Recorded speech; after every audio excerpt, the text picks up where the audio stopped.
नमस्कार दोस्तों, मैं सनी शर्मा फिर से हाजिर अपने चैनल गुरु गोरखनाथ पे स्वागत करता हूँ सभी भाइयों का। आज फिर से हाजिर मैं कि नहीं जानते जल पीर क्या होता है, शादी के फेरों से पहले कर लें ये उपाय। ख्वाजा पीर और भैरवनाथ का ये प्रचंड उपाय है, खुद करो अपना इलाज। आपको किसी के पास जाने की आवश्यकता नहीं है अगर आप ये उपाय कर लेते हैं।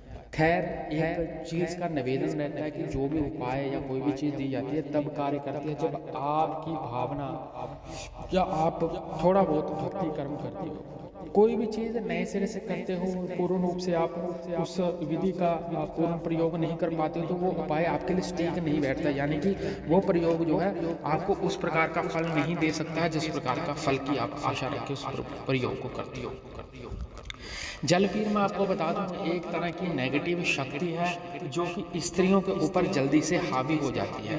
ये किसी भी स्त्री का घर बर्बाद कर सकती है, यानी कि किसी के बच्चा ना होना, शरीर के ऊपर नीले प्रकार के धब्बे आते हैं, तो ब्लू कलर के डॉट्स आ जाते हैं, जगह लाल हो जाती है। 99% केस में ये देखा गया है कि स्त्री हो उसके साथ संभोग की क्रिया होता है। जलपीर क्या होते हैं मैं आपको बता दूं, ये एक ऐसी शक्ति है जो पीढ़ी से, अगर आपके घर में आपकी माता जी को या किसी अन्य स्त्री है उसको प्रॉब्लम है तो ये आपके साथ भी हो सकती है। जैसे किसी स्त्री ने पूर्ण रूप से रोकथाम नहीं करी है, उसकी शादी हो जाती है तो फिर में ये चीज़ आगे बढ़ जाती है। पति और पत्नी दोनों में ही विवाद बना रहता है, बच्चा नहीं होता है, अगर बच्चा ठहरता है तो बीच में ही केस खराब हो जाता है। ये बिल्कुल ही नेगेटिव संकेत है, नेगेटिव शक्ति है जो किसी का भी बेड़ा गर्क कर सकती है, बसा बसाया घर को बर्बाद कर दे। ये किसी भी व्यक्ति के ऊपर जब लगती है तो मैं आपको बताना चाहता हूँ ये जरूरी नहीं है ये किसी के द्वारा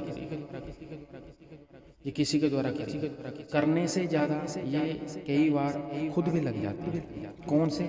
जिनके घर में भक्ताई कर्म चलते हैं, जिनके घरों में किसी प्रकार का कर्म चलता है, कर्म करते हैं, तो कर्म में जब गलतियाँ और त्रुटियाँ होती हैं तब जाके ये क्रिया आपके ऊपर जो है असर कर जाती है। कोई स्त्री भक्ताई कर्म करती है उसमें गलती हो जाती है तो भी हो जाती है, और कुछ तांत्रिक के द्वारा ये क्रिया आपके ऊपर कर दी जाती है। आपने उपाय करना क्या है? ख्वाजा जी का उपाय करना है, 5 बेड़े देने हैं, 5 गुरु का। ख्वाजा जी के बेड़े में क्या सामग्री रखनी है? मीठे चावल, चौमुखिया, दीपक रखना, 2 फूल, 2 लौंग, 2 इलायची, 2 बताशे रखने हैं, 2 लड्डू रखने हैं और थोड़ा सा इत्र, और आपने 5 अगरबत्ती लगा के अपने सिर से 7 बार क्लॉकवाइज को मारना, और ये आपने छूना है बेड़ा गुरुवार की, 5 गुरुवार छूना पड़ेगा। सेम ही भैरवनाथ का कच्ची रोटी बनानी है, एक साइड से सेकनी है, एक साइड से नहीं सेकनी, जैसे पराठा बनाते हैं, तेल के साथ ही चौपड़ना रोटी। कुत्ते को खिलाना, ये 5 रविवार करना है। 100% आजमाइश है कि आपको